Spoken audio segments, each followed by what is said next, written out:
ಓಂ ಶಾಂತಿ. ಇಂದಿನ ದಿನಾಂಕ 23/12/2024. ಪ್ರಾರ್ಥ ಮುರುಳಿ ಬಾಪ್ತಾದ ಮಧುಬನ. ಮಧುರ ಮಕ್ಕಳೇ, ನೀವು ತಂದೆಯ ಬಳಿ ರಿಫ್ರೆಶ್ ಆಗಲು ಬರುತ್ತೀರಿ. ತಂದೆಯೊಂದಿಗೆ ಮಿಲನ ಮಾಡುವುದರಿಂದ ಭಕ್ತಿ ಮಾರ್ಗದ ದಣಿವೆಲ್ಲವೂ ದೂರವಾಗಿ ಬಿಡುತ್ತದೆ. ಪ್ರಶ್ನೆ: ನೀವು ಮಕ್ಕಳನ್ನು ತಂದೆಯು ಯಾವ ವಿಧಿಯಿಂದ ರಿಫ್ರೆಶ್ ಮಾಡುತ್ತಾರೆ? ಉತ್ತರ: ತಂದೆಯು ಜ್ಞಾನವನ್ನು ಹೇಳಿ ನಿಮ್ಮನ್ನು ರಿಫ್ರೆಶ್ ಮಾಡಿಬಿಡುತ್ತಾರೆ. ನೆನಪಿನಿಂದಲೇ ನೀವು ಮಕ್ಕಳು ರಿಫ್ರೆಶ್ ಆಗುತ್ತೀರಿ. ವಾಸ್ತವದಲ್ಲಿ ಸತ್ಯಯುಗವು ಸತ್ಯವಾದ ವಿಶ್ರಾಮಪುರಿಯಾಗಿದೆ. ಅಲ್ಲಿ ಯಾವುದೇ ವಸ್ತುವನ್ನು ಪ್ರಾಪ್ತಿ ಮಾಡಿಕೊಳ್ಳುವ ಪರಿಶ್ರಮವು ಯಾವುದೇ ಅಪ್ರಾಪ್ತ ವಸ್ತುವಿರುವುದಿಲ್ಲ. ಶಿವ ತಂದೆಯ ಮಡಿಲಿಗೆ ಬರುತ್ತಿದ್ದಂತೆ ನೀವು ಮಕ್ಕಳಿಗೆ ವಿಶ್ರಾಮವು ಸಿಗುತ್ತದೆ, ದಣಿವೆಲ್ಲವೂ ದೂರವಾಗುತ್ತದೆ. ಓಂ ಶಾಂತಿ. ತಂದೆಯು ತಿಳಿಸುತ್ತಾರೆ, ಜೊತೆಯಲ್ಲಿ ಈ ದಾದಾರವರು ತಿಳಿಯುತ್ತಾರೆ. ಏಕೆಂದರೆ ತಂದೆಯು ಇವರ ಮೂಲಕ ಕುಳಿತು ತಿಳಿಸಿಕೊಡುತ್ತಾರೆ.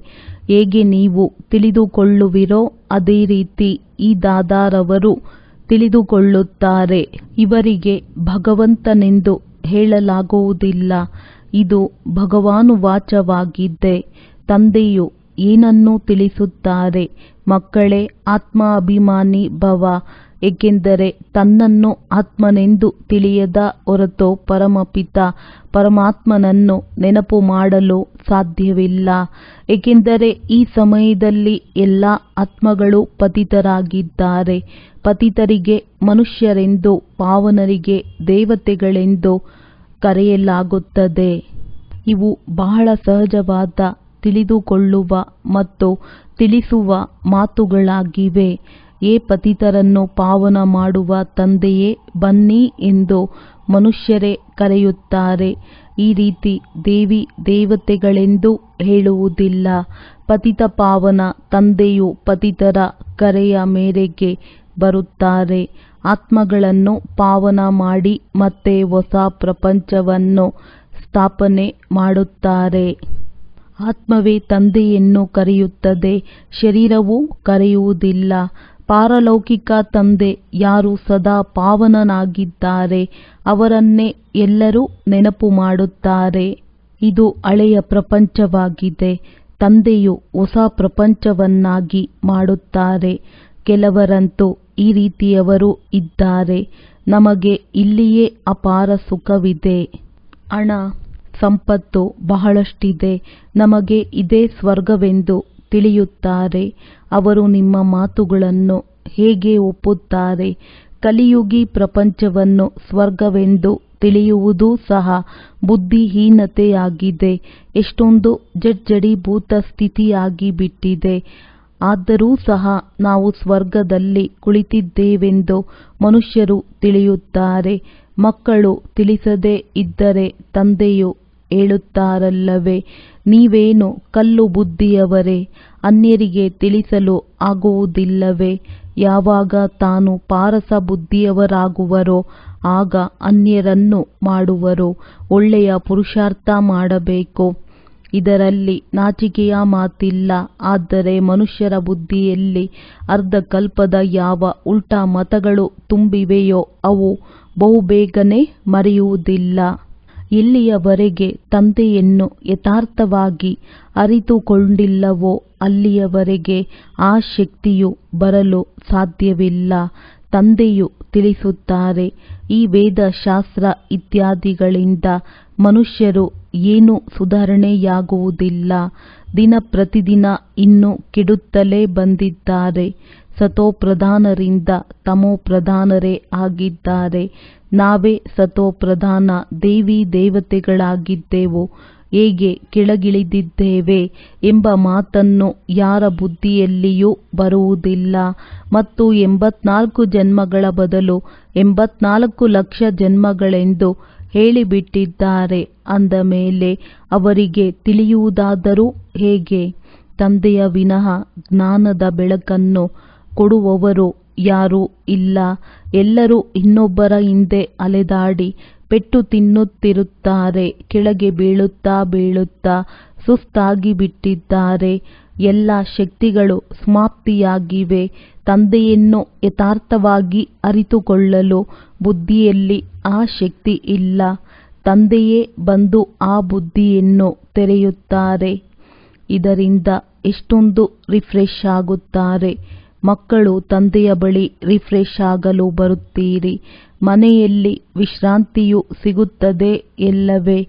ತಂದೆಯ ಮಿಲನ ಮಾಡುವುದರಿಂದ ಭಕ್ತಿ ಮಾರ್ಗದ ದಣಿವೆಲ್ಲವೂ ದೂರವಾಗಿ ಬಿಡುತ್ತದೆ.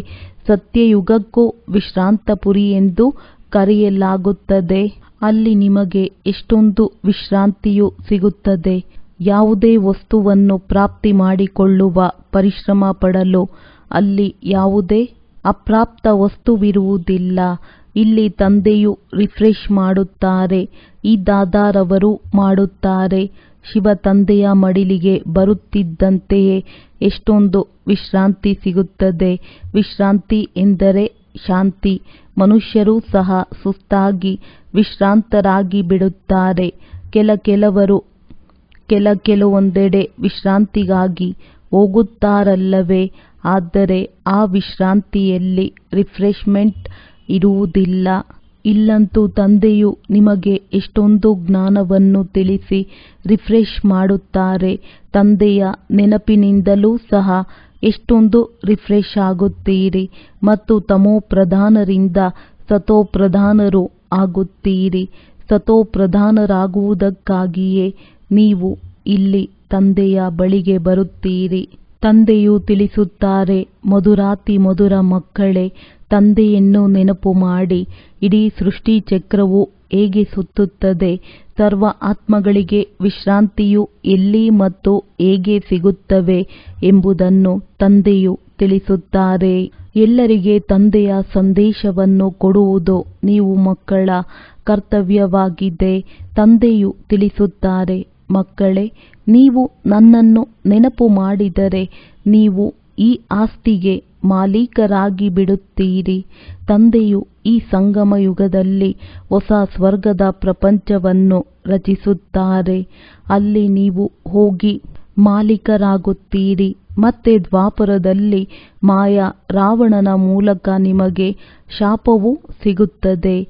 ಅದರಿಂದ ಪವಿತ್ರತೆ, ಸುಖ, ಶಾಂತಿ, ಧನ ಇತ್ಯಾದಿ ಎಲ್ಲವೂ ಸಮಾಪ್ತಿಯಾಗಿ ಬಿಡುತ್ತದೆ. ಕ್ರಮೇಣವಾಗಿ ಹೇಗೆ ಸಮಾಪ್ತಿಯಾಗುತ್ತದೆ ಎಂಬುದನ್ನು ಸಹ ತಂದೆಯು ತಿಳಿಸಿದ್ದಾರೆ. ದುಃಖಧಾಮದಲ್ಲಿ ಯಾವುದೇ ವಿಶ್ರಾಂತಿ ಇರುವುದಿಲ್ಲ. ಸುಖಧಾಮದಲ್ಲಿ ವಿಶ್ರಾಂತಿಯೇ ವಿಶ್ರಾಂತಿ ಇದೆ. ಮನುಷ್ಯರಿಗೆ ಭಕ್ತಿಯು ಎಷ್ಟೊಂದು ದಣಿವನ್ನುಂಟು ಮಾಡುತ್ತದೆ. ಜನ್ಮ ಜನ್ಮಾಂತರ ಭಕ್ತಿಯಿಂದ ಎಷ್ಟೊಂದು ಸುಸ್ತಾಗಿ ಬಿಡುತ್ತಾರೆ. ಹೇಗೆ ಒಮ್ಮೆಲೆ ಕಂಗಾಲಾಗಿ ಬಿಟ್ಟಿದ್ದೀರಿ. ಈ ರಹಸ್ಯವನ್ನು ತಂದೆಯೇ ತಿಳಿಸುತ್ತಾರೆ. ಹೊಸೊಬ್ಬರು ಬರುತ್ತಾರೆಂದರೆ ಅವರಿಗೆ ಎಷ್ಟೊಂದು ತಿಳಿಸಲಾಗುತ್ತದೆ. ಪ್ರತಿಯೊಂದು ಮಾತಿನ ಮೇಲೆ ಮನುಷ್ಯರು ಎಷ್ಟೊಂದು ಯೋಚಿಸುತ್ತಾರೆ. ಜಾದೂವಾಗಲೆಂದು ತಿಳಿಯುತ್ತಾರೆ. ಭಗವಂತನು ಜಾದೂಗಾರನೆಂದು ನೀವೇ ಹೇಳುತ್ತೀರಿ. ಆದ್ದರಿಂದ ತಂದೆಯು ಹೇಳುತ್ತಾರೆ, ಹೌದು ಮಕ್ಕಳೇ, ನಾನು ಅವಶ್ಯವಾಗಿ ಜಾದೂಗರನಾಗಿದ್ದೇನೆ. ಆದರೆ ಅದು ಆ ಜಾದೂ ಅಲ್ಲ ಯಾವುದರಿಂದ ಮನುಷ್ಯರು ಮೇಕೆ ತೋಳವಾಗಿ ಬಿಡುತ್ತಾರೆ. ಇದನ್ನು ಬುದ್ಧಿಯಿಂದ ತಿಳಿದುಕೊಳ್ಳಲಾಗುತ್ತದೆ. ಇಲ್ಲಂತೂ ಕುರಿಗಳ ಸಮಾನವಾಗಿದೆ. ಸುರಮಂಡಲದ ಸಂಗೀತವು ಕುರಿಗೇನು ಗೊತ್ತೋ ಎಂದು ಗಾಯನವಿದೆ. ಈ ಸಮಯದಲ್ಲಿ ಮನುಷ್ಯರು ಕುರಿ ಮೇಕೆಗಳಾಗಿದ್ದಾರೆ. ಈ ಮಾತುಗಳೆಲ್ಲವೂ ಈ ಸಮಯದ್ದೇ ಗಾಯನವಾಗಿದೆ. ಕಲ್ಪದ ಅಂತಿಮದಲ್ಲಿಯೂ ಸಹ ಮನುಷ್ಯರು ಅರಿತುಕೊಳ್ಳುವುದಿಲ್ಲ. ಚಂಡಿಕಾದೇವಿಯದ್ದು ಎಷ್ಟೊಂದು ದೊಡ್ಡ ಮೇಳವಾಗುತ್ತದೆ. ಅಂದ ಮೇಲೆ ಅವರು ಯಾರಾಗಿದ್ದರು? ಅವರೊಬ್ಬ ದೇವಿಯಾಗಿದ್ದರು ಎಂದು ಹೇಳುತ್ತಾರೆ. ಇಂತಹ ಹೆಸರಂತೂ ಅಲ್ಲಿ ಯಾವುದೂ ಇರುವುದಿಲ್ಲ. ಸತ್ಯಯುಗದಲ್ಲಿ ಒಳ್ಳೆಯ ಸುಂದರ ಹೆಸರುಗಳಿರುತ್ತವೆ.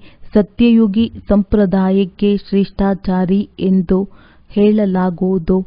ಕಲಿಯುಗಿ ಸಂಪ್ರದಾಯಕ್ಕಂತೂ ಎಷ್ಟೊಂದು ಕೆಟ್ಟ ಕೆಟ್ಟ ಬಿರುದುಗಳನ್ನು ಕೊಡುತ್ತಾರೆ.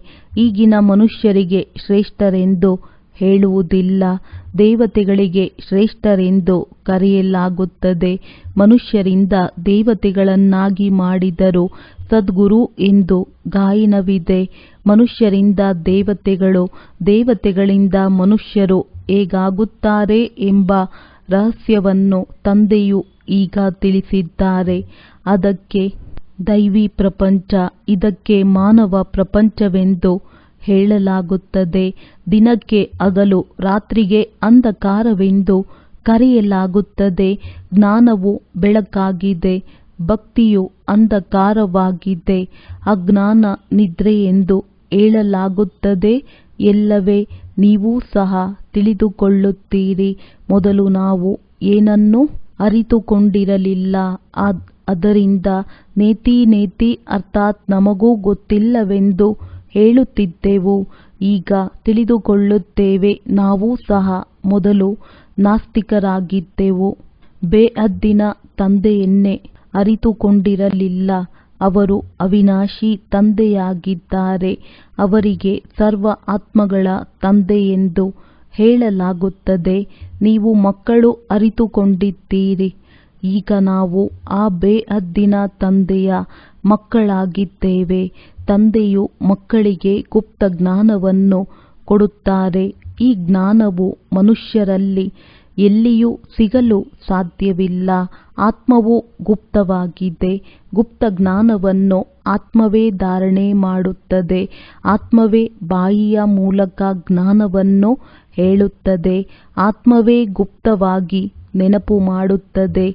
ತಂದೆಯು ತಿಳಿಸುತ್ತಾರೆ, ಮಕ್ಕಳೇ, ದೇಹಾಭಿಮಾನಿಗಳಾಗಬೇಡಿ. ದೇಹಾಭಿಮಾನದಿಂದ ಆತ್ಮದ ಶಕ್ತಿಯು ಸಮಾಪ್ತಿಯಾಗುತ್ತದೆ. ಆತ್ಮ ಅಭಿಮಾನಿಯಾಗುವುದರಿಂದ ಶಕ್ತಿಯು ಜಮಾ ಆಗುತ್ತದೆ. ತಂದೆಯು ತಿಳಿಸುತ್ತಾರೆ, ನಾಟಕದ ರಹಸ್ಯವನ್ನು ಬಹಳ ಚೆನ್ನಾಗಿ ಅರಿತುಕೊಂಡು ಹೋಗಬೇಕಾಗಿದೆ. ಈ ಅವಿನಾಶಿ ನಾಟಕದ ರಹಸ್ಯವನ್ನು ಯಾರು ಒಳ್ಳೆಯ ರೀತಿಯಲ್ಲಿ ಅರಿತುಕೊಂಡಿದ್ದಾರೆಯೋ ಅವರು ಸದಾ ಹರ್ಷಿತರಾಗಿರುತ್ತಾರೆ. ಈ ಸಮಯದಲ್ಲಿ ಮನುಷ್ಯರು ಮೇಲೆ ಹೋಗುವ ಪರಿಶ್ರಮವನ್ನು ಎಷ್ಟೊಂದು ಮಾಡುತ್ತಾರೆ. ಮೇಲೆ ಒಂದು ಪ್ರಪಂಚವಿದೆ ಎಂದು ತಿಳಿಯುತ್ತಾರೆ. ಶಾಸ್ತ್ರಗಳಲ್ಲಿ ಹೇಳಿದ್ದಾರೆ, ಮೇಲೆ ಪ್ರಪಂಚವಿದೆ ಎಂದರೆ ಅಲ್ಲಿ ಹೋಗಿ ನೋಡಬೇಕೆಂದು. ಅಲ್ಲಿ ಪ್ರಪಂಚವನ್ನು ವೃದ್ಧಿ ಮಾಡುವ ಪ್ರಯತ್ನ ಪಡುತ್ತಾರೆ. ಪ್ರಪಂಚವಂತೂ ಬಹಳ ವೃದ್ಧಿಯಾಗಿದೆಯಲ್ಲವೇ. ಭಾರತದಲ್ಲಿ ಕೇವಲ ಒಂದು ಆದಿ ಸನಾತನ ದೇವಿ ದೇವತಾ ಧರ್ಮವಿತ್ತು. ಆಗ ಮತ್ಯಾವುದೇ ಖಂಡಗಳಿರಲಿಲ್ಲ. ಈಗ ಎಷ್ಟೊಂದು ವೃದ್ಧಿಯಾಗಿ ಬಿಟ್ಟಿದೆ. ನೀವು ವಿಚಾರ ಮಾಡಿ, ಭಾರತದ ಎಷ್ಟು ಸ್ವಲ್ಪ ಭಾಗದಲ್ಲಿ ದೇವತೆಗಳಿರುತ್ತಾರೆ. ಜಮುನಾ ನದಿಯ ತೀರದಲ್ಲಿ ಸ್ವರ್ಗವಿತ್ತು. ಅಲ್ಲಿ ಲಕ್ಷ್ಮೀನಾರಾಯಣರು ರಾಜ್ಯ ಮಾಡುತ್ತಿದ್ದರು. ಎಷ್ಟೊಂದು ಸುಂದರ ಶೋಭಾಯಮಾನ ಸತೋ ಪ್ರಧಾನ ಪ್ರಪಂಚವಾಗಿತ್ತು. ಸ್ವಾಭಾವಿಕ ಸೌಂದರ್ಯವಿತ್ತು. ಆತ್ಮದಲ್ಲಿಯೇ ಎಲ್ಲ ಚಮತ್ಕಾರವಿರುತ್ತದೆ. ಶ್ರೀಕೃಷ್ಣನ ಜನ್ಮವು ಹೇಗಾಗುತ್ತದೆ ಎಂಬುದನ್ನು ಮಕ್ಕಳಿಗೆ ತೋರಿಸಿದ್ದೆನು. ಇಡೀ ಕೋಣೆಯು ಬೆಳಕಾಗಿ ಬಿಡುತ್ತದೆ ಅಂದಾಗ ತಂದೆಯು ಕುಳಿತು ಮಕ್ಕಳಿಗೆ ತಿಳಿಸುತ್ತಾರೆ, ಈಗ ನೀವು ಸ್ವರ್ಗದಲ್ಲಿ ಹೋಗಲು ಪುರುಷಾರ್ಥ ಮಾಡುತ್ತಿದ್ದೀರಿ. ಸರೋವರದಲ್ಲಿ ಮುಳುಗುವುದರಿಂದ ದೇವತೆಗಳಾಗಿ ಬಿಡುತ್ತೀರೆಂದಲ್ಲ. ಇವೆಲ್ಲ ಸುಳ್ಳು ಹೆಸರುಗಳನ್ನಿಟ್ಟಿದ್ದಾರೆ. ಲಕ್ಷಾಂತರ ವರ್ಷಗಳೆಂದು ಹೇಳಿರುವ ಕಾರಣ ಎಲ್ಲವನ್ನು ಸಂಪೂರ್ಣ ಮರೆತು ಹೋಗಿದ್ದಾರೆ. ಈಗ ನೀವು ನಂಬರ್ವಾರ್ ಪುರುಷಾರ್ಥದನುಸಾರ ಸ್ಮೃತಿ ಸ್ವರೂಪರಾಗುತ್ತಿದ್ದೀರಿ ಅಂದಾಗ ವಿಚಾರ ಮಾಡಬೇಕು. ಇಷ್ಟು ಸೂಕ್ಷ್ಮ ಆತ್ಮವು ಈ ಶರೀರದಿಂದ ಎಷ್ಟು ದೊಡ್ಡ ಪಾತ್ರವನ್ನಭಿನಯಿಸುತ್ತದೆ. ಮತ್ತೆ ಆತ್ಮವು ಶರೀರವನ್ನು ಬಿಟ್ಟು ಹೋದಾಗ ಶರೀರದ ಗತಿಯನ್ನು ನೋಡಿ ಏನಾಗಿ ಬಿಡುತ್ತದೆ. ಆತ್ಮವೇ ಪಾತ್ರವನ್ನಭಿನಯಿಸುತ್ತದೆ. ಇದು ಎಷ್ಟು ವಿಚಾರ ಮಾಡುವ ಮಾತಾಗಿದೆ. ಇಡೀ ಪ್ರಪಂಚದ ಪಾತ್ರಧಾರಿಗಳೇ ತಮ್ಮ ಪಾತ್ರದನುಸಾರವೇ ಅಭಿನಯಿಸುತ್ತಾರೆ. ಇದರಲ್ಲಿ ಸ್ವಲ್ಪವೂ ಅಂತರವಾಗಲು ಸಾಧ್ಯವಿಲ್ಲ. ಚಾಚು ತಪ್ಪದೆ ಇಡೀ ಪಾತ್ರವು ಪುನಃ ಪುನರಾವರ್ತನೆಯಾಗುತ್ತದೆ. ಇದರಲ್ಲಿ ಸಂಶಯವಿರಲು ಸಾಧ್ಯವಿಲ್ಲ. ಪ್ರತಿಯೊಬ್ಬರ ಬುದ್ಧಿಯಲ್ಲಿ ಅಂತರವಿರುತ್ತದೆ, ಏಕೆಂದರೆ ಆತ್ಮವು ಮನಸ್ಸು ಬುದ್ಧಿಯಿಂದ ಕೂಡಿದೆಯಲ್ಲವೇ. ಮಕ್ಕಳಿಗೆ ತಿಳಿದಿದೆ, ನಾವು ವಿದ್ಯಾರ್ಥಿ ವೇತನವನ್ನು ತೆಗೆದುಕೊಳ್ಳಬೇಕಾಗಿದೆ. ಅಂದ ಮೇಲೆ ಒಳಗೆ ಎಷ್ಟೊಂದು ಖುಷಿಯಾಗುತ್ತದೆ. ಇಲ್ಲಿಯೂ ಸಹ ಒಳಗೆ ಬರುತ್ತಿದ್ದಂತೆಯೇ ಸನ್ಮುಖದಲ್ಲಿ ಈ ಗುರಿ ಧ್ಯೇಯದ ಚಿತ್ರವನ್ನು ನೋಡಿದಾಗ ಅವಶ್ಯವಾಗಿ ಖುಷಿಯಾಗುವುದು. ಏಕೆಂದರೆ ನಾವು ಈ ದೇವಿ ದೇವತೆಗಳಾಗುವುದಕ್ಕಾಗಿ ಇಲ್ಲಿ ಓದುತ್ತೇವೆಂದು ನಿಮಗೆ ತಿಳಿದಿದೆ. ಇನ್ನೊಂದು ಜನ್ಮದ ಗುರಿ ಧ್ಯೇಯವನ್ನು ನೋಡುವ ಇಂತಹ ಶಾಲೆಯು ಮತ್ಯಾವುದೂ ಇರಲು ಸಾಧ್ಯವಿಲ್ಲ. ನೀವು ನೋಡುತ್ತೀರಿ, ನಾವೇ ಲಕ್ಷ್ಮೀನಾರಾಯಣರ ತರಹ ಆಗುತ್ತಿದ್ದೇವೆ.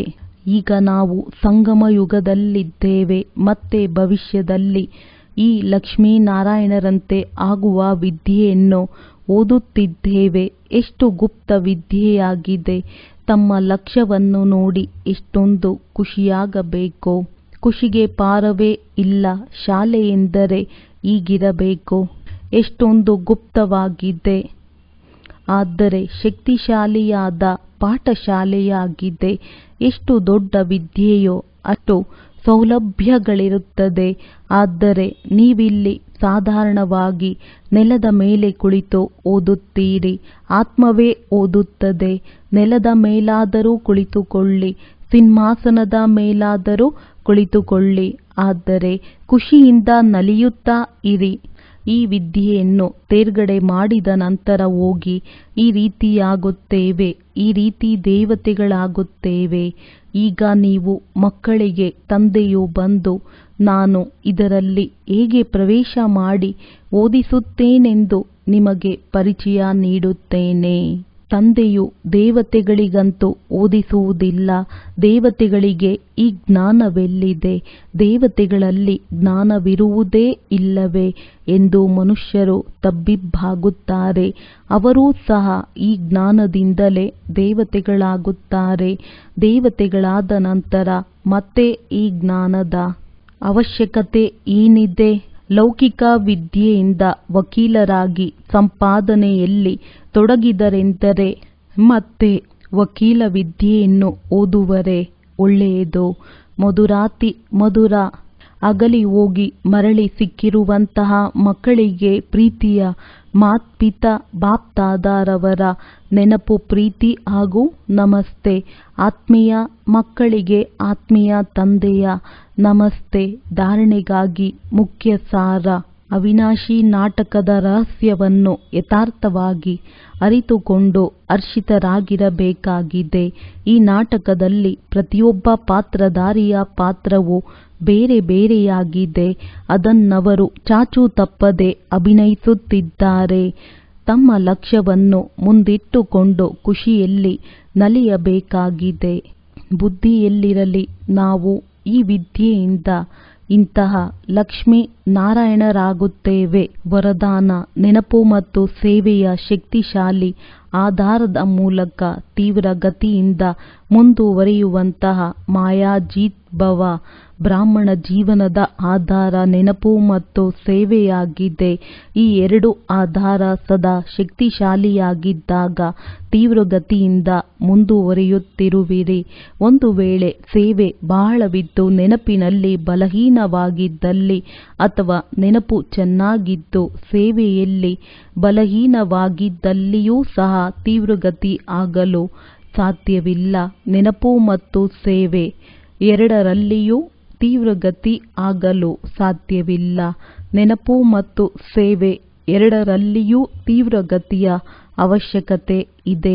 ನೆನಪು ಮತ್ತು ನಿಸ್ವಾರ್ಥ ಸೇವೆ ಜೊತೆ ಜೊತೆಯಲ್ಲಿದ್ದಾಗ ಮಾಯಾಜೀತ್ ಆಗುವುದು ಸಹಜವಾಗಿದೆ.